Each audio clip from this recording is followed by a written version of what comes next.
Bonjour à tous, on va attendre du coup que tout le monde arrive.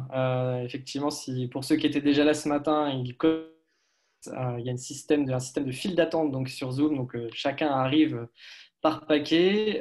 Ceux qui nous rejoignent fois un atelier depuis ce matin, bah, écoutez, bienvenue à cette journée de l'acquisition marketing digital. On a eu l'occasion déjà de faire une première conférence ce matin avec Alban et puis du coup un premier atelier avec Revency.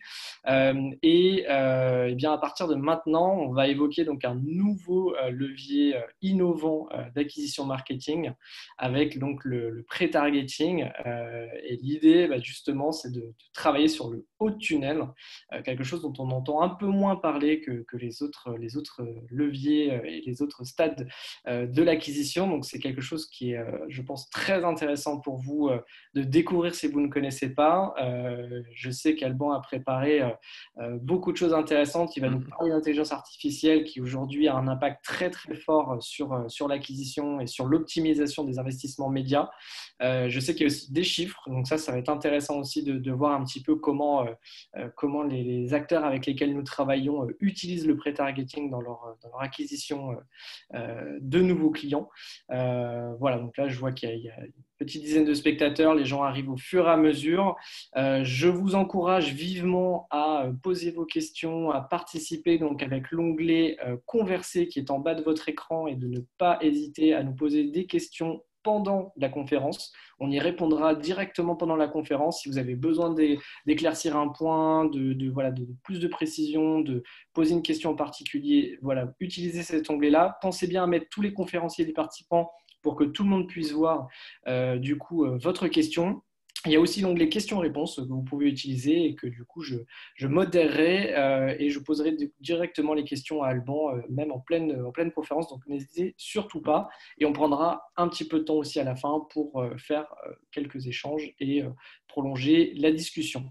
Je vois il y a un petit peu de monde, donc bah, écoute Alban, je te laisse la main.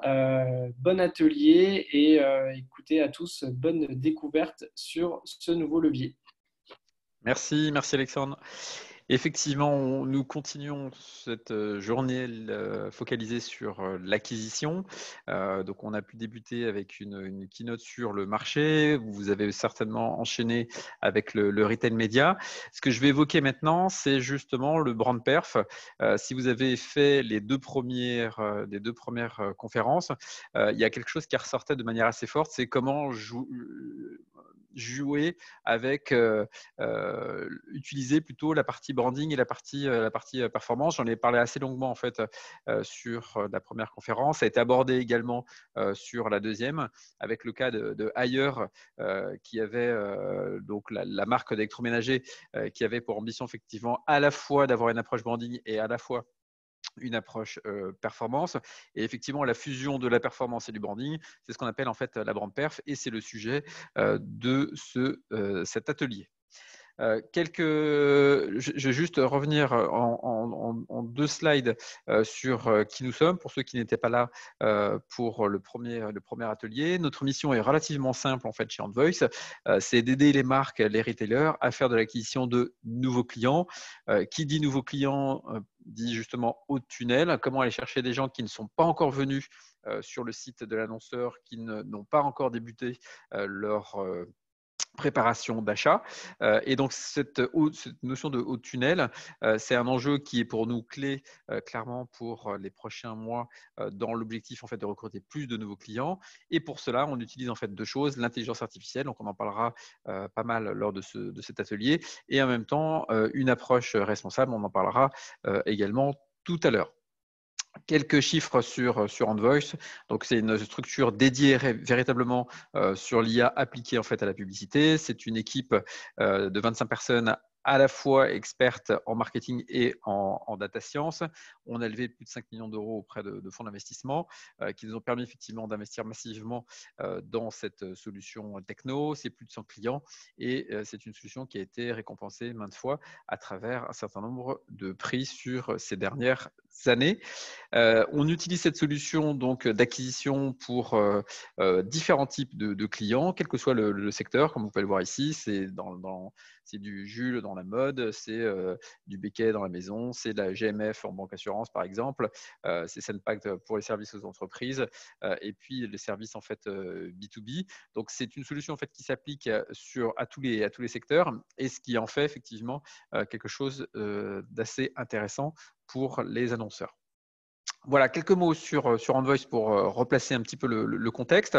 L'échange du coup de maintenant, l'idée c'est de redonner en fait justement ce contexte si particulier pour vous, d'enchaîner assez rapidement sur l'opportunité du haut de tunnel et de la brand perf. Comment on peut utiliser en fait d'autres leviers, des alternatives, c'est un mot qui a été lâché en fait tout à l'heure, pour pouvoir effectivement faire évoluer les investissements et la répartition des investissements. On évoquera les résultats avec énormément de chiffres.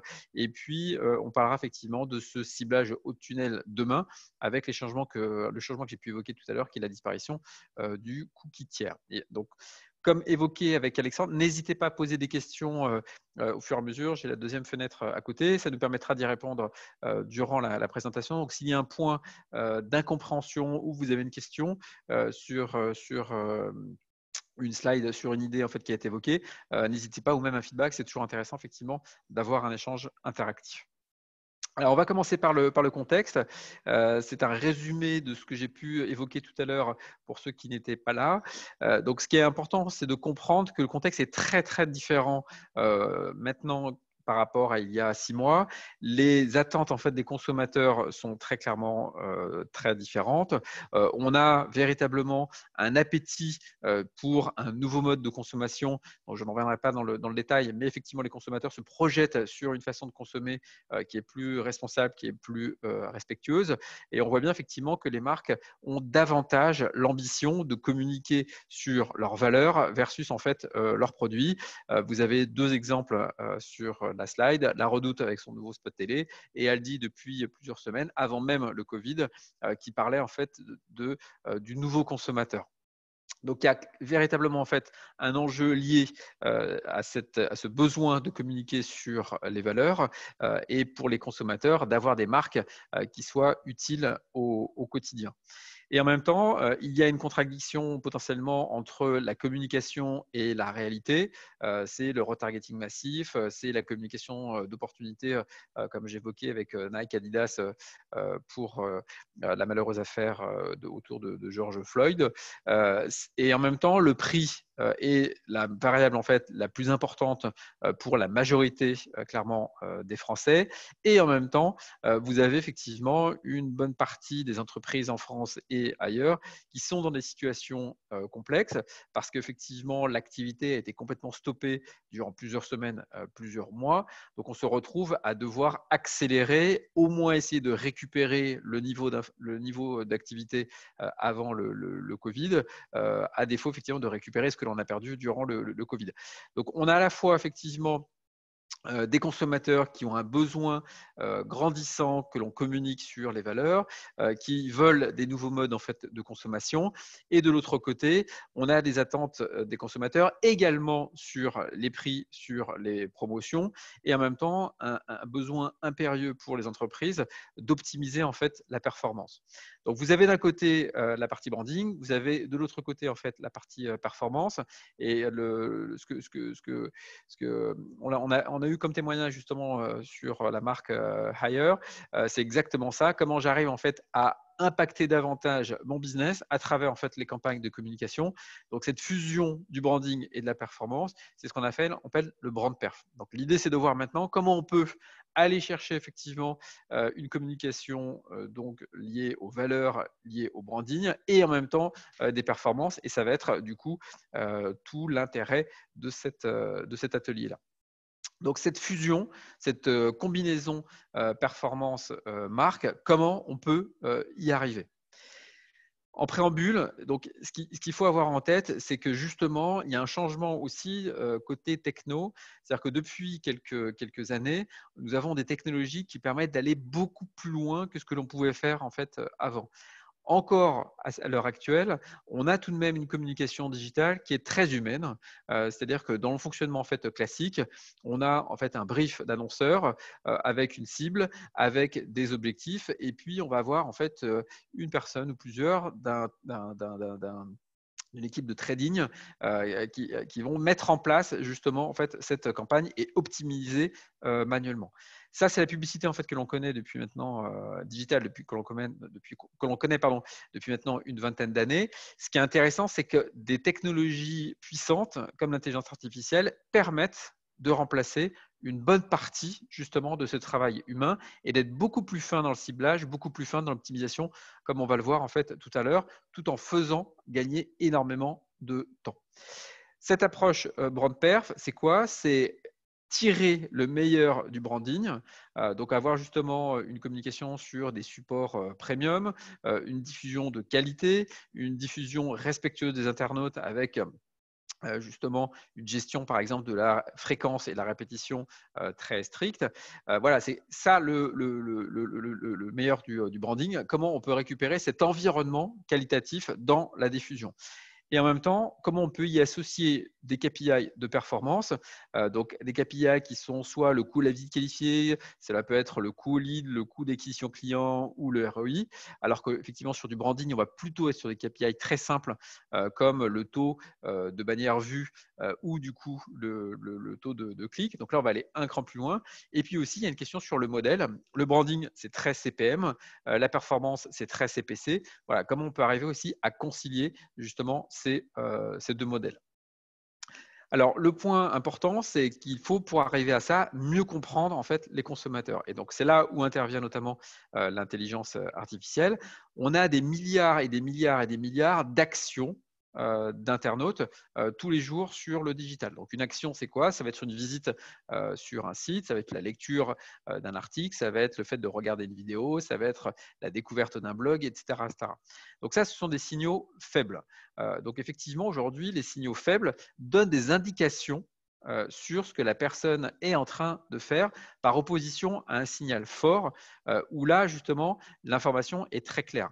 Le signal fort, c'est quoi? C'est lorsque je vais sur un site type un moteur de recherche et que je tape par exemple vélo électrique. Là, je sais effectivement que la personne recherche de l'information, a certainement débuté un processus d'achat de vélo électrique. Ça, c'est un signal fort.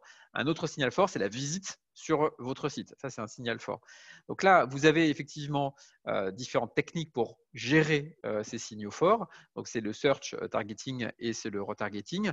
Mais tout l'enjeu est de se dire comment je peux utiliser ces signaux faibles, donc des signaux qui sont plus complexes en fait à appréhender, mais qui sont dans des volumétries absolument hallucinantes, mais qui permettent effectivement d'avoir une intention à capter en fait de la part des internautes. Pour donner un ordre d'idée, nous, chez Handvoice, on gère à peu près 8 milliards de réseaux faibles, de signaux faibles en fait, tous les mois. Et en gros, c'est de tous ces signaux faibles, il va falloir en tirer justement des informations importantes. Et en gros, ce qu'on va essayer de faire, de ces signaux faibles, c'est de créer en fait des profils. Si la personne est allée sur tel site à regarder tel article ou telle vidéo, etc., alors on pense que cette personne a tel profil et elle devrait être intéressée en fait par ce type de produit ou ce type de marque. Donc ça veut dire qu'en fait on va évaluer sur la base en fait de modèles algorithmiques des caractéristiques type donc signaux faibles pour en tirer à la fin des scores, pour la faire un peu simple, un score de 0 à 100 vis-à-vis d'une marque, vis-à-vis d'un produit ou vis-à-vis d'une catégorie en fait, de produits. Toutes ces informations sont bien sûr récupérées avec le consentement de l'internaute et ce qui permet in fine effectivement d'avoir une meilleure compréhension des consommateurs et surtout de leurs besoins. Le point clé, c'est une fois qu'on a cette compréhension qui est affinée, on va pouvoir avoir justement un ciblage bien plus pointu, puisqu'on sait que cette personne devrait avoir une intention pour tel produit ou telle marque. Et donc, de manière automatique, grâce toujours en fait à des algorithmes, on va pouvoir cibler une personne pour une marque en disant effectivement cette personne, au-delà d'un certain score, a un certain intérêt, et je vais pouvoir lui proposer donc toute une expérience en fait personnalisée. Une expérience publicitaire personnalisée, c'est quoi? C'est donc à la fois de traiter ce score en entrée, mais c'est aussi de proposer une recommandation de produit qui est complètement personnalisée. Donc, chaque internaute aura sa propre sélection de produits, un petit peu comme un personal shopper dans un magasin qui va vous poser 2-3 questions et puis qui va vous dire je vous conseille plutôt tel ou tel produit. Voilà, c'est exactement ce que l'on fait de manière automatique à travers en fait des algorithmes. Et en même temps, derrière, chaque personne va avoir son propre format, comme on le verra tout à l'heure, son propre format avec sa propre sélection, et elle va être achetée en fait à un tarif donc publicitaire qui est fonction, bien sûr, de son score. Donc cette notion de ciblage, elle est liée justement aux résultats d'algorithmes qui permettent d'être beaucoup plus fins qu'une approche classique, qu'une approche en fait type segment. Un autre point important, c'est le fait de toucher avant les concurrents, les consommateurs. C'est-à-dire que lorsqu'on est en fait dans une approche type signaux forts, le search ou le retargeting, l'information va être donnée en fait à tout le monde. C'est-à-dire qu'effectivement, quand vous tapez, par exemple, en ce moment, je cherche en fait un vélo électrique avec, on va dire, l'évolution de la mairie de Paris sur la circulation. Ma recherche, en fait, je donne un signal fort, je dis à tout le monde que je cherche en fait un vélo électrique. Cette information-là, elle va être récupérée dès ma première visite sur l'un des sites par d'autres acteurs que Google. Donc, typiquement, lorsqu'aujourd'hui je vais sur mon Facebook, comme vous pouvez le voir, j'ai effectivement pléthore en fait de publicité sur les vélos électriques. Donc, ça veut dire que là, d'un seul coup, il y a encore quelques semaines, je n'étais pas du tout connecté, approché en fait par des vendeurs ou des fournisseurs de vélos. Et là, j'ai donné une information, ce signal fort. Et là, je me retrouve en fait avec tous les acteurs liés au vélo électrique qui m'attaquent, quel que soit en fait mon lieu de navigation. Le predictive targeting, le haut de tunnel, permet d'aller chercher justement des gens comme moi sur le vélo avant que le signal fort a été donné. Et donc, ce qui est intéressant, effectivement, c'est de se dire que dans ce haut de tunnel, il y a une capacité énorme à toucher des gens avant et en fait aussi un volume de personnes qui est bien plus important que le nombre de requêtes ou le nombre de visites que vous pouvez avoir en fait sur votre site, qui est forcément en fait limité. Donc, le haut tunnel, c'est véritablement une opportunité d'aller chercher d'autres personnes et de les toucher avant les concurrents, donc d'échanger en fait avec eux, de leur proposer des contenus, de leur proposer des produits avant, et effectivement d'éviter cette bataille très concurrentielle autour simplement d'une requête ou d'un mot-clé. Enfin, ça permet d'optimiser, puisqu'effectivement, on a donc à ce stade supputé qu'une personne était intéressée par un produit. On a fait une sélection de produits. On a acheté en fait avant les petits concurrents. Et ça, grâce en fait au machine learning, on va pouvoir avoir justement une optimisation. On va pouvoir analyser justement l'impact de la communication. Est-ce que la personne, elle a cliqué? Est-ce que la personne, elle est restée sur le site? Est-ce qu'elle a acheté? Est-ce qu'elle a mis dans le panier? Est-ce qu'elle a acheté un autre produit, etc. Et toute cette analyse en fait individuelle va être exploitée par des algorithmes, et ce qui va permettre en fait une optimisation en permanence justement de l'expérience publicitaire. Et encore une fois, donc ce que l'on retrouve dans cette optimisation-là, on retrouve des algorithmes. C'est pour ça effectivement que toute cette exploitation du tunnel est très liée à l'IA et aux algorithmes, puisqu'effectivement, seul un algorithme va pouvoir optimiser autant de combinaisons que celles que je vous ai décrites tout à l'heure. Donc, par contre, si derrière la machinerie est très technique, on parle donc d'IA, on parle de machine learning, on parle d'algorithme, en fait, c'est encore plus simple. Le haut de tunnel, lorsque l'on confie en fait un budget, donc typiquement aujourd'hui, lorsqu'un annonceur vient nous voir, en fait, on se met d'accord sur un brief. Quelle est la stratégie? Est-ce que c'est du branding? Est-ce que c'est de l'acquisition? Est-ce que c'est du ROI? Et en fonction, effectivement, on va ajuster, on va trouver le bon modèle de CPC et les bons KPI. Est-ce que c'est du ROI, encore une fois, ou est-ce que c'est du CPA ou un coût à la visite qualifiée, ce qu'on appelle le CVQ. On va choisir effectivement des formats, on va déterminer en fait une durée et un budget. Et ensuite, à partir de ce brief-là, c'est l'algorithme qui va trouver en fait les meilleures combinaisons pour l'ensemble des internautes. Donc c'est là où en fait on a un changement radical d'approche. Là où on avait un trader qui crée des segments qui associait en fait des bannières, aujourd'hui, grâce à des algorithmes, vous avez autant de stratégies que de personnes. Chaque personne va avoir en fait sa propre stratégie en fonction effectivement de son statut et de sa recherche. Néanmoins, derrière, il y a une supervision humaine. Donc, c'est-à-dire qu'on va pouvoir regarder, valider, analyser les performances et s'assurer que les supputations faites par les algorithmes se concrétisent par des résultats en fait in fine.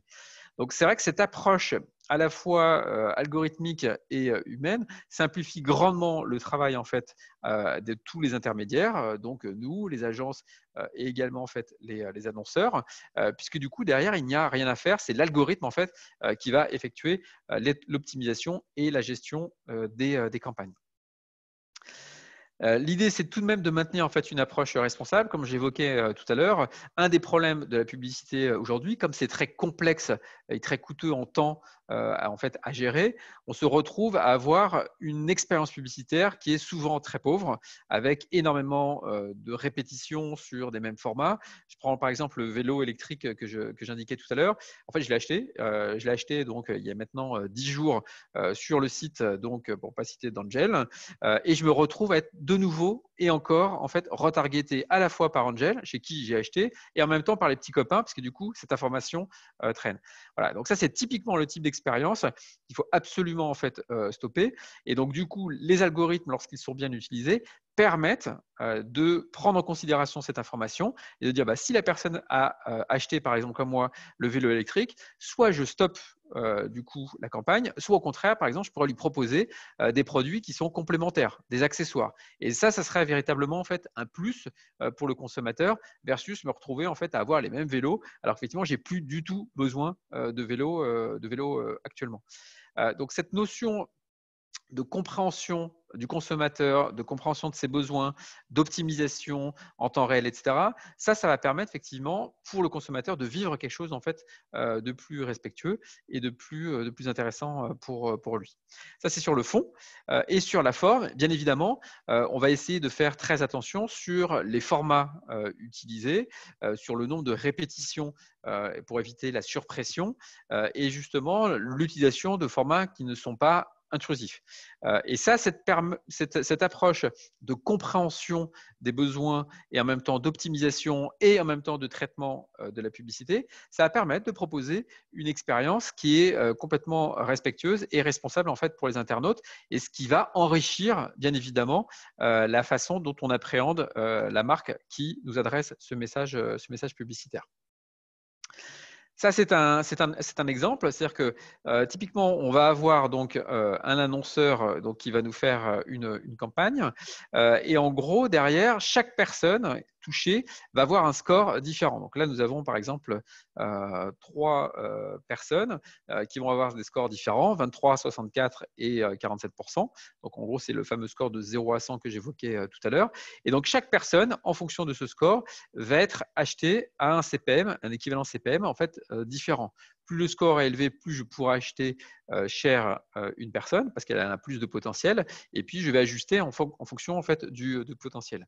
Et en même temps, chaque personne va avoir justement une sorte de scénarisation de son expérience, puisque du coup, on va avoir une recommandation de produit qui va être très personnelle, qui va être individuelle en fonction du profil et en fonction effectivement de ce qu'on a pu analyser auparavant.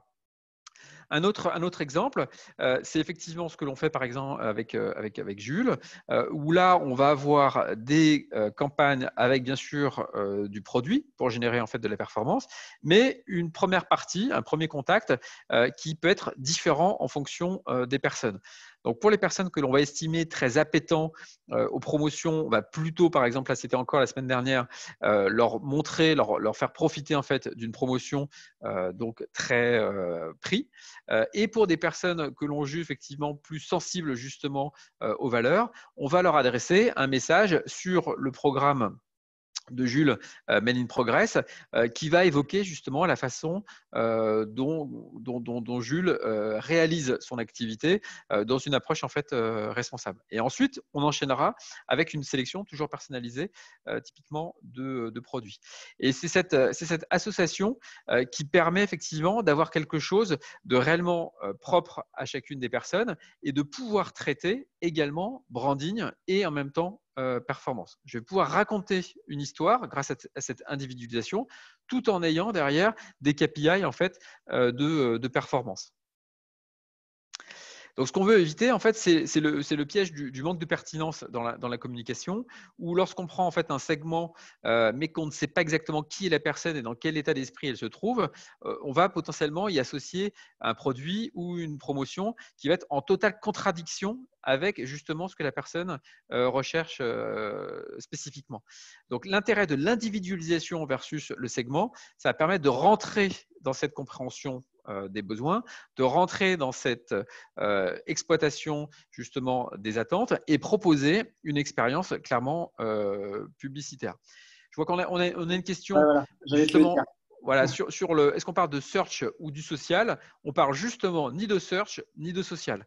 Ce que l'on évoque là, c'est justement ce que l'on peut faire en dehors du search et en dehors du social sur tous les sites en fait web. Et donc en gros, c'est ce qu'on appelle le display. Et donc dans le display, on va avoir du natif, on va avoir des formats classiques type banner, on va avoir en fait de la vidéo. Donc là, l'idée, c'est justement d'exploiter ces signaux faibles en dehors des grands carrefours que sont les moteurs de recherche et le social, et de pouvoir proposer une expérience propre et personnalisée et avec de la performance sur ce qu'on appelle l'open web. Donc grosso modo, l'open web, c'est tout le web en dehors des GAFA.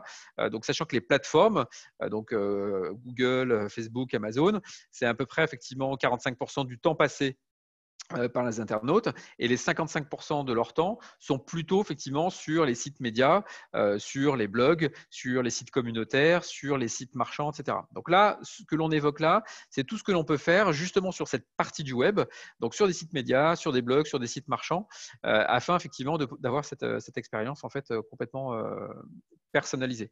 Une autre question effectivement sur les adblocks. Donc effectivement, les adblocks, c'est aujourd'hui à peu près 30% chez les Français et jusqu'à 50% chez les populations plus jeunes. Et c'est justement en fait un combat que l'on mène chez Handvoice et avec d'autres, c'est de faire de la publicité responsable. Aujourd'hui, en gros, ce qui permet de redonner de la confiance aux consommateurs dans la publicité, c'est leur proposer quelque chose de plus intéressant, de plus proche de ce qu'ils attendent. Lorsqu'on les matraque, lorsqu'on leur propose des mauvais produits, lorsqu'on ne cible pas correctement, lorsqu'on n'apprend pas effectivement de leur réaction, clairement, on génère effectivement une frustration et on génère l'utilisation en fait d'adblock. Après, du coup, il y a différents types en fait d'approches, encore une fois, en fonction des formats. Si c'est du display, si c'est du natif, si c'est de la vidéo. Et les adblocks, en fait, ne vont pas bloquer toutes les publicités de manière identique. Donc, c'est pour ça que ce qui est important, c'est d'utiliser le maximum de formats pour pouvoir tout de même communiquer auprès d'internautes qui ont bloqué via un adblock justement la réception en fait de messages publicitaires. Donc, d'où l'importance, encore une fois, d'avoir le maximum de leviers sur le maximum en fait d'opportunités. Voilà, n'hésitez pas, hein, ça permet effectivement d'enrichir la discussion. Alors, qu'est-ce qu'on peut attendre en fait comme résultat de cette approche-là? Je vous ai mis en fait un certain nombre de cas. Donc là, sur la partie banque assurance, l'idée, bien entendu, c'est de trouver des nouveaux visiteurs, des nouveaux clients. Donc typiquement, en moyenne, sur les campagnes en fait que l'on fait pour la banque assurance, c'est 97% de nouveaux visiteurs, donc des gens qui ne sont pas encore venus sur le site en fait de nos clients. C'est un coût à la visite qualifiée. Ce qui est important pour nous, c'est d'envoyer en fait des gens qui vont rester plus de 2 pages. Et donc là, on va effectivement comme ça enlever les taux de rebond, les taux d'arrivée, et on va éviter justement les faux clics ou les mauvaises arrivées. Donc ça, c'est 3,8 € en moyenne sur la visite qualifiée. Et ensuite, dans ce secteur-là, ce qui compte, c'est le CPL, donc le coût au lead, des gens qui vont remplir des formulaires. Et là, on est à 29 € en fait en moyenne sur le CPL. Aujourd'hui, en fait, le premier client chez Handvoice, c'est GMF, qui nous fait confiance maintenant depuis plus d'1 an. Et typiquement, c'est un acteur qui n'a pas arrêté ses investissements durant le Covid, qui a même plutôt renforcé, puisqu'on a fait plus que doubler en fait les investissements de GMF par rapport à il y a 3 mois, parce qu'effectivement, on a pu dégager plus de performances, surtout dans ce contexte, comme on va le voir dans quelques slides. Ça, ce sont des chiffres pour le secteur banque, assurance. D'autres chiffres sur le secteur mode. On retrouve toujours des pourcentages très élevés en fait de nouveaux consommateurs. 3,5 sur la visite qualifiée et 22 € du CPA. Et quelques exemples effectivement d'annonceurs qui ont opté pour le brand perf en predictive targeting. D'autres chiffres sur le secteur de la maison, on retrouve toujours ce haut pourcentage en fait de nouveaux clients, 3,4 coût à la visite qualifiée, 19 € en fait du CPA. Donc là, on est plutôt sur un coût d'acquisition client et on retrouve effectivement quelque chose, comme vous voyez, d'assez homogène, qui montre effectivement que cette approche-là, en fait, fonctionne très bien sur tous les différents secteurs. Un point important, c'est le contexte. Et donc ça, c'est l'évolution sur le secteur en fait assurance. Donc on a une petite dizaine en fait d'annonceurs sur l'assurance et qui montrent effectivement l'évolution des performances sur les derniers mois. Donc dernier mois, ce qui veut dire effectivement que ça prend en compte l'impact du Covid. Comme je l'évoquais tout à l'heure, on était aux alentours en fait donc de 30 € pour le CPL en janvier. Et avec effectivement l'arrêt massif en fait des campagnes, on s'est retrouvé à avoir beaucoup plus d'inventaire disponible. Et les algorithmes ont justement fait un travail encore plus sélectif en allant chercher des gens encore plus intéressants. Et ce qui nous a permis effectivement de faire descendre ce CPL à 30 €, 14 € en février, 7,50 € en mars. Et grosso modo, aujourd'hui, sur avril-mai, on est aux alentours en fait de 4 €. Et en fait, ce que ça a généré, cette quantité plus importante en fait d'opportunités publicitaires, c'est la capacité à acheter moins cher. Donc, on parle de CPM aux alentours de 20-25 centimes en fait, d'euros actuellement. Ça a permis de booster le taux de transformation parce que du coup, on a pu mieux affiner et aller chercher des gens avec encore plus d'intérêt, parce que du coup, il y a plus d'espace disponible. Et en fait, on a une diminution donc à peu près de 87% du cost per lead en l'espace de 6 mois. Donc, véritablement, on voit que là, dans cet exemple-là, les algorithmes qui ont fait ce travail de ciblage très précis ont eu encore plus de possibilités et ont fait justement ce système d'apprentissage que j'évoquais tout à l'heure avec un boost que moi je n'avais honnêtement jamais vu. Ça fait quelques années que je suis dans le digital maintenant. Vous arrivez toujours à avoir des optimisations et là c'est clair qu'en fait que le contexte il est assez exceptionnel et bon pour les annonceurs qui ont maintenu leurs investissements médias, ils ont pu honnêtement en profiter et en augmentant de manière très très importante en fait les performances de leur campagne. Je prends la question. Le modèle d'attribution pour le calcul de CPA, des exemples, en fait, c'est un calcul qui est sur un post-click 30 jours avec un coût aussi, un post-view de 48 heures. Voilà, donc en gros, sur du haut de tunnel, effectivement, c'est un élément important. Le haut de tunnel, bien évidemment, ce n'est pas le last click. Le last click, c'est un modèle qui fonctionnait très bien il y a 5 ou 10 ans. Aujourd'hui, ce qu'il faut, c'est comprendre justement le rôle en fait, de chacun. Le rôle du haut de tunnel, c'est d'amener du trafic de qualité qui est soit converti directement, soit réutilisé derrière en fait, par d'autres techniques. Et donc, tous les chiffres en fait, que je vous donne, c'est un post-click 30 jours avec un post-view 48 heures. Voilà. Alors, demain, c'est aussi quelque chose. Alors, je prends la question est-ce que les algos dépendent des cookies tiers pour étudier des comportements Voilà. Alors, c'est justement, merci Oksana, c'est exactement en fait la transition que je suis en train de faire. Ce système-là, ce système en fait donc de ciblage individualisé est bien sûr basé justement sur le cookie tiers, parce que du coup, aujourd'hui, il y a plusieurs types de ciblage. Soit vous avez des ciblages en fait qui sont contextuels. Un mot-clé, c'est un contexte. Une page, c'est un contexte. Vous aurez cet après-midi en fait avec Query justement un atelier sur le ciblage sémantique. Donc ça c'est le ciblage en fait contextuel. Et après vous avez tout un ciblage qui est plutôt user-centrique, où là, on va s'intéresser justement à l'utilisateur. Et donc, lorsqu'on s'intéresse en fait à l'utilisateur, on va prendre des données de visite du site visité, donc c'est ce qu'on appelle le cookie first click, et puis en même temps, des informations en fait qui sont sur d'autres sites. Et donc là, c'est là où intervient le cookie tiers. Et donc, effectivement, ça fait une transition, donc je vais en parler tout de suite. Aujourd'hui, nous, on travaille sur un fonctionnement de cookie tiers, qui est enfin, peu ou prou celui-ci. Et ce qui a été annoncé en fait par Google en 2022, c'est le blocage justement des cookies tiers. Et donc, comme j'évoquais ce matin, qu'est-ce qui va se passer? Google, à travers Chrome, c'est à peu près 60% des navigateurs. Quand vous mettez effectivement déjà du Safari, du Firefox, etc., qui ont restreint, le cookie tiers va disparaître, pour la faire simple, d'ici 2 ans.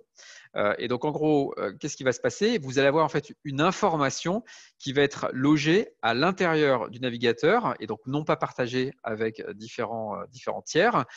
Et donc, ce qu'on appelle la sandbox. Donc, en gros, c'est-à-dire que toute l'information comportementale, l'information de visite ou d'achat va être centralisée au niveau du navigateur. Et donc, d'ici 2 ans, il y aura clairement une impossibilité en fait de faire les choses telles qu'on le fait aujourd'hui. Néanmoins, Google propose justement une alternative qu'on appelle en fait les flux, c'est-à-dire que chaque personne va être rassemblée au sein d'un petit groupe de personnes, et donc du coup vous allez vous retrouver non pas à faire du one-to-one, non pas du one-to-many comme on peut faire avec des segments de centaines de milliers de personnes ou de millions, mais en fait du one-to-few. Comment je peux m'adresser non pas à un individu ou à un groupe très important de personnes, mais comment je peux m'adresser à un petit groupe de personnes avec en fait un comportement cohérent, un comportement homogène. Et donc c'est ce qu'on appelle en fait chez Google les flux. Néanmoins, ce passage du coup au one-to-one ou au one-to-few, donc la transformation du ciblage individuel en ciblage de petits groupes, ce qui est intéressant, c'est que du coup, il n'y a plus du tout d'informations personnelles et donc il n'y a plus du tout de problème en fait de privacy. Par contre, le challenge, c'est que Google effectivement ne vous dira pas quelle est la raison d'être de ce groupe. Pourquoi ce groupe a été réuni? Pourquoi ce groupe apprécie? Est-ce que ce groupe apprécie telle chose ou tel sujet? Est-ce que ce sont effectivement des fans de kitesurf ou de vélo? Ça, bien sûr, Google ne vous le dira pas. Et c'est là où intervient plus que jamais justement la notion d'apprentissage. Donc aujourd'hui, ça veut dire que vous aurez en fait un numéro, on vous dira c'est le floc 44, et en gros ce floc-là, vous pourrez effectivement, à travers en fait des analyses algorithmiques, savoir si c'est un groupe de personnes ayant un intérêt, une appétence pour vos produits. Donc en fait, tout ce que l'on fait aujourd'hui qui est basé sur l'apprentissage de l'individu, on travaille dessus maintenant depuis plusieurs mois, va être utilisé pour l'apprentissage en fait de petits groupes. Donc ça sera exactement le même fonctionnement. Donc on aura de l'information en fait en entrée qu'il faudra traiter différemment. On aura des supputations, des prédictions, une expérience personnalisée pour ce groupe. Et puis ensuite derrière en fait on aura une récupération des informations de transformation pour ce groupe-là. Et donc le changement de paradigme, c'est effectivement de se dire que toutes les informations personnelles, individuelles, ça va disparaître, mais on va traiter les gens en petits paquets et ce sont des algorithmes qui vont pouvoir nous aider en fait à les déchiffrer. Parce qu'effectivement, tout le ciblage en fait individuel tel qu'il est aujourd'hui va disparaître d'ici 2 ans. Donc, vous avez 2 ans déjà pour en profiter, parce qu'encore une fois, c'est ce qui apporte le maximum en fait de performance. Mais ce qu'il faut, je pense, de votre côté, c'est se projeter comment effectivement dans 2 ans, je vais repenser ma structure d'investissement parce que les choses sont complètement différentes. Et donc là, vous aurez différentes approches, soit des approches contextuelles, soit quelques approches en fait basées sur les consommateurs, sur les comportements. Et effectivement, l'exploitation du floc par le machine learning, c'est un chantier sur lequel en fait on travaille. Et notre ambition, c'est clairement en fait d'être un acteur leader sur cette partie-là. Donc, en synthèse, on est dans un contexte en fait qui est de plus en plus complexe, notamment cette année. Encore une fois, il y a des attentes en fait des consommateurs. Il y a énormément en fait de contraintes économiques, environnementales et bientôt, je pense, sociales, comme on a pu l'évoquer. Dans ce contexte-là, c'est comment je peux combiner une approche branding et une approche en fait performance. Et là, à travers en fait cet atelier, ce qu'on a essayé de vous démontrer, c'est que une approche basée sur la compréhension des consommateurs, sur le suivi, l'optimisation par des algorithmes en fait des campagnes, permettent in fine d'adresser les bons messages et en même temps d'obtenir en fait de la performance. Cette notion donc d'approche personnalisée sera différente dans 2 ans et on sera sur de la personnalisation non pas d'individus mais de petits groupes, mais on retrouvera en fait le même type de fonctionnement. Et donc tout ça, c'est sous la bannière de ce qu'on peut appeler effectivement le brand perf à travers l'exploitation de différents formats, du natif, du display classique ou même en fait de la vidéo. Et donc ce qu'on essaye à travers cette journée et cette présentation-là, encore une fois, c'est d'ouvrir en fait les chakras. Il y a énormément de solutions existantes aujourd'hui. On l'a vu ce matin, il y a à peu près 2/3 des investissements qui sont mis sur le search et sur le social. Vous avez pu voir avec Relevancy qu'il y avait autour du retail média une opportunité assez intéressante. Autour du brand perf, tel que je viens de vous le démontrer aujourd'hui, il y a effectivement beaucoup de choses à faire pour des marques qui veulent communiquer sur leurs valeurs et en même temps obtenir de la performance. Et dans l'après-midi, vous aurez effectivement d'autres ateliers sur l'audio, sur les nouveaux réseaux sociaux, sur les sémantiques. Mais globalement, tout ce qu'on essaie de vous démontrer aujourd'hui, c'est que c'est un moment assez intéressant pour repenser la façon dont on fait de l'acquisition digitale. Et bien entendu, il y a énormément de solutions, des solutions qui sont des solutions françaises. Tous les intervenants que vous avez aujourd'hui sont des boîtes françaises. Et donc, en gros, ce qu'on attend de vous, c'est de l'audace et que vous puissiez effectivement nous challenger, tous les acteurs ici, mais aussi les acteurs donc dans l'écosystème français, pour pouvoir effectivement avoir un changement dans l'exploitation du digital afin d'avoir plus de performance, bien évidemment, in fine, pour vous. Voilà, j'espère que ça a pu vous aider justement sur cette nouvelle appellation qu'on appelle en fait le brand perf ou la brand formance.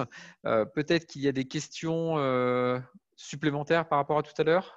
Alors écoute, il y avait juste dans l'onglet conversation, donc il y a Blandine qui demandait des chiffres sur l'immobilier. Je ne sais pas si on a eu l'occasion d'avoir des acteurs de l'immobilier.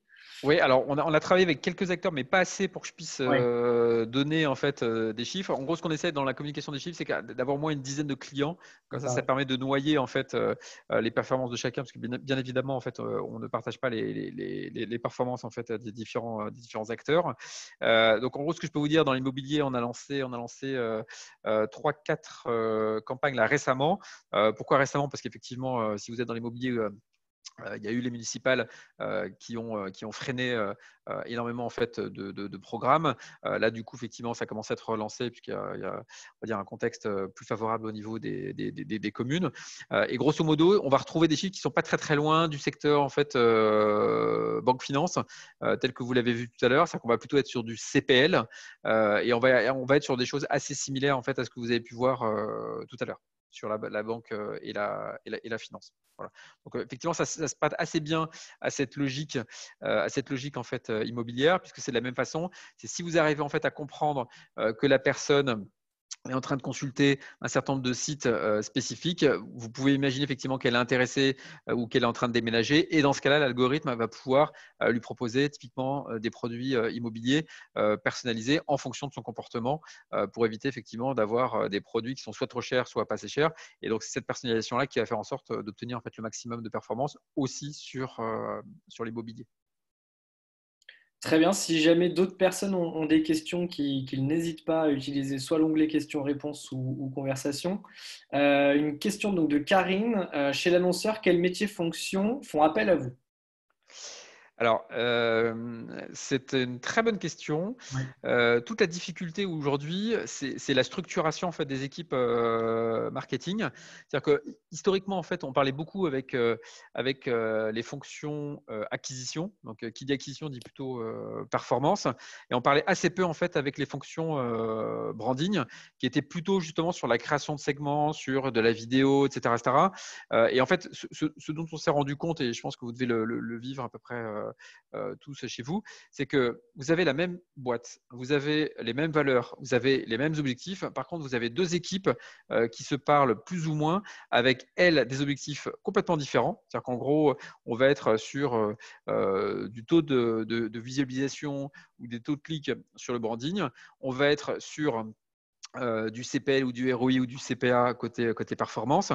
Et en fait, on va avoir des équipes branding qui vont faire très attention au support et on va avoir des équipes acquisition qui sont très focalisées en fait sur la performance.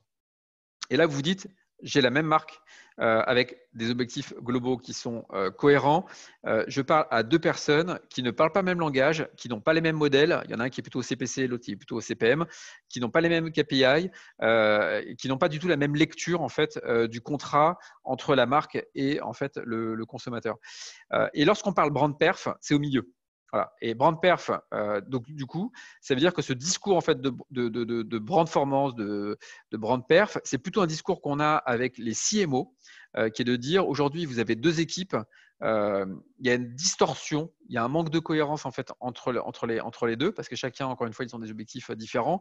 Et à la fin, effectivement, il faut qu'on arrive à rassembler ces deux objectifs-là pour avoir une logique cohérente dans votre communication. Donc le brand perf, il est ni au niveau du responsable d'acquisition, ni au niveau du responsable branding, il est au niveau en fait du CMO. Et on a quelques structures aujourd'hui qui ont refusionné en fait ces pôles. Je pense notamment à Bouygues qui a restructuré en fait tout son pôle.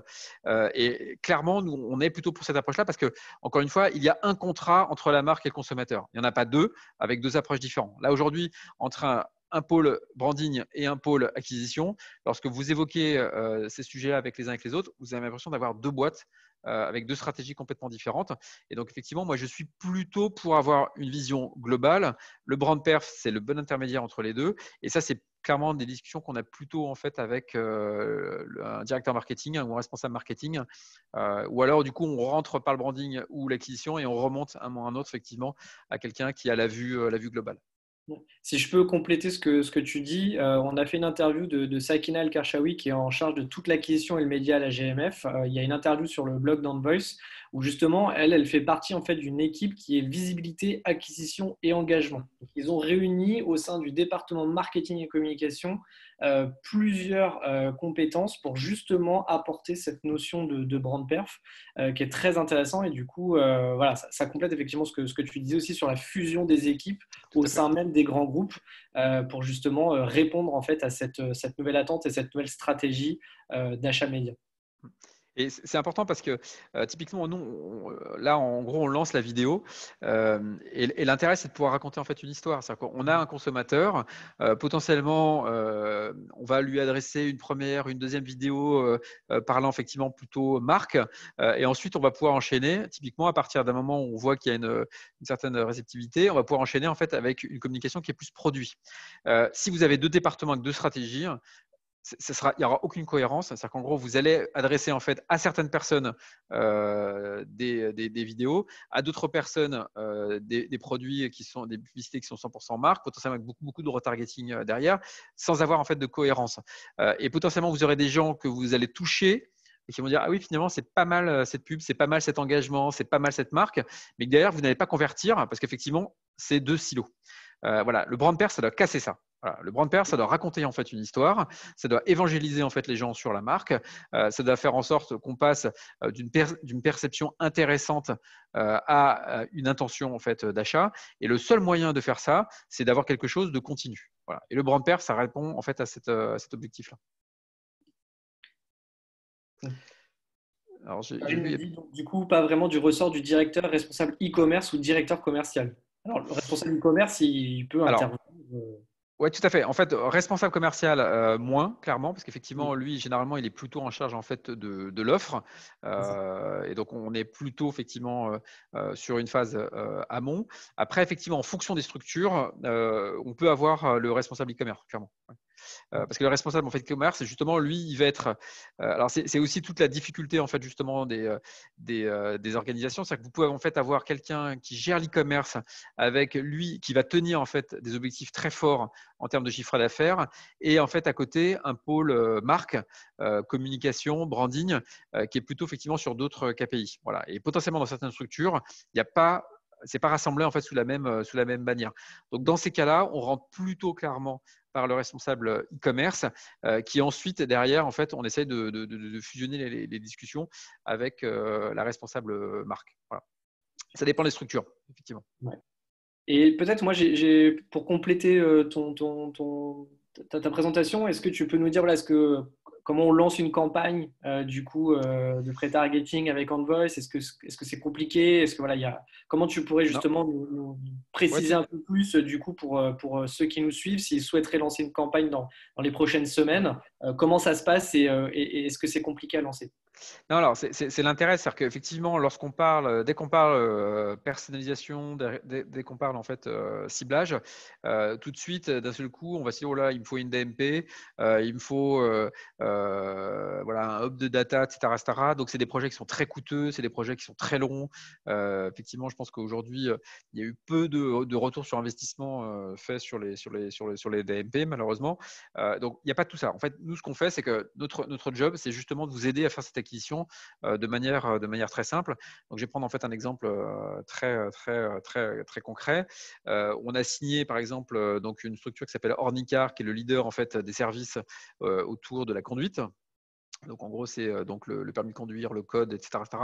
En gros, entre le moment où on s'est dit banco et le lancement de la campagne, c'est 3 semaines. Voilà. Donc, ça veut dire que, en fait, on se met d'accord sur la stratégie, ce que j'évoquais tout à l'heure. Est-ce qu'on est plutôt sur du ROI, sur du brand perf? Donc, on va définir effectivement les KPI, on va définir en fait le modèle, on va définir le modèle d'attribution. On va apprendre. Donc, en gros, généralement pendant 2-3 semaines, on va analyser en fait l'audience de notre partenaire pour bien comprendre en gros ce que les gens font sur le site et à l'extérieur. Et ensuite, une fois qu'on a cet apprentissage fait, on va lancer en fait la campagne. L'intérêt, c'est qu'on a besoin de très très peu de choses, soit en fait un catalogue produit pour créer des bannières de manière automatique, soit un matériel publicitaire qui existe déjà, donc des formats que vous avez déjà pu développer, on va le récupérer, la pose d'un petit tracker en fait sur le site pour comprendre ce qui se passe, et c'est tout. Voilà, donc c'est très simple. Il n'y a pas de travail de votre côté, parce qu'effectivement, ce que l'on constate clairement, c'est que les équipes sont courtes, les équipes marketing sont courtes, les équipes e-commerce généralement sont très courtes. Donc pas de temps. Et je pense que c'est aussi une des raisons pour lesquelles il n'y a pas forcément une part très importante des budgets qui sont en dehors du search et du social. C'est qu'en fait, chaque test va prendre beaucoup de temps. Bon, ce n'est pas le cas du tout chez nous parce qu'on a compris ça assez rapidement. Donc, en gros, aujourd'hui, on lance la campagne, il n'y a rien à faire du côté annonceur. On fait un point tous les 15 jours pour décrypter justement les performances, pour donner de l'insight parce qu'on a beaucoup d'informations sur ce que font les consommateurs, donc ce qui peut permettre d'enrichir la réflexion marketing. Et du coup, de votre côté, c'est très peu de temps, beaucoup moins de temps, par exemple, que de lancer des campagnes sur un moteur de recherche où il faut rédiger les textes, etc. Ouais. Et effectivement, comme tu le viens juste de le préciser aussi, c'est cet accompagnement avec Vincent, du coup, chez Envoice, qui tous les 15 jours fait un point, un bilan pour justement effectivement donner toutes les informations. Donc, avec une vraie personne physique avec laquelle Tout à vous fait. pouvez échanger au quotidien. Et Karine, juste pour finir, donc, nous poser une dernière question et après on conclura là-dessus. Ouais. Quel est le temps moyen d'une campagne justement avec Alors, Envoice? c'est un très bon point parce que, effectivement, généralement, ce que l'on fait, c'est que ce besoin d'acquisition client, c'est un besoin qui est permanent. Donc, dans la majorité en fait, des cas, on travaille en fil rouge. Donc, ce que l'on fait généralement, c'est qu'on fait, on fait une première partie, une première période en fait, de 3 mois. Et en 3 mois, du coup, on va comprendre véritablement qui sont les audiences. On va pouvoir trouver un rythme qui sera le rythme, ce qu'on appelle le rythme de croisière en fait, chez nous, qui est le rythme optimisé. C'est-à-dire qu'effectivement, dans un premier temps, on va apprendre, on va optimiser au fur et à mesure. Ce que l'on constate, c'est qu'on peut diviser par 3 ou 4 le coût d'acquisition entre le premier jour et le 15e jour. Voilà. Et grâce aux algorithmes, justement, grâce à l'apprentissage. Et donc, ce qui veut dire qu'effectivement, on trouve le bon rythme, à la fois en termes de volume et puis en termes de coût d'acquisition. Et dans la plupart des cas, ensuite, on est en fil rouge. Et ce fil rouge-là va être variable en fonction des temps forts. C'est-à-dire qu'effectivement, si vous êtes par exemple dans le jardinage, le temps fort, clairement, c'est au mois de mars. Si je prends Ornica, par exemple, qui est dans la conduite automobile, il y a deux temps forts, en fait, justement les vacances pour la rentrée et puis en hiver. Voilà, chaque business, en fait, a ses propres temps forts et en fait, on va ajuster les budgets en fonction des temps forts, mais ce qui permet d'avoir un fil rouge et d'avoir en fait une acquisition qui se fait en permanence sans, encore une fois, n'avoir quoi que ce soit à faire, puisque du coup, il y a une optimisation qui se fait globalement. Donc, en fait, on démarre toujours sur une période de 3 mois et généralement, on enchaîne sur des périodes de 6 à 12 mois par la suite. Exactement. Écoute, merci beaucoup Alban, à tous. L'accès au replay, bien sûr, de cette conférence juste après. L'accès aussi à la présentation. Si jamais vous avez des questions, n'hésitez pas à écrire à Alban. Vous avez son email qui est indiqué là, alban@antvoice.com. Je vous donne rendez-vous à 13 heures avec une conférence atelier sur l'audio, le podcast audio, comment faire de l'achat programmatique sur le podcast, qui est le format à la mode en ce moment. Et également, du coup, ensuite, on enchaînera avec la TV programmatique et avec TF1 Pub. La partie sociale avec TikTok, Snapchat, Pinterest avec Affinity, et on finira avec le marketing sémantique avec Quarry. Donc je vous donne rendez-vous après la pause déjeuner. Merci à tous, merci Alban pour la présentation, et bonne journée à tous et à très très bientôt. À tout à l'heure. Merci. Merci.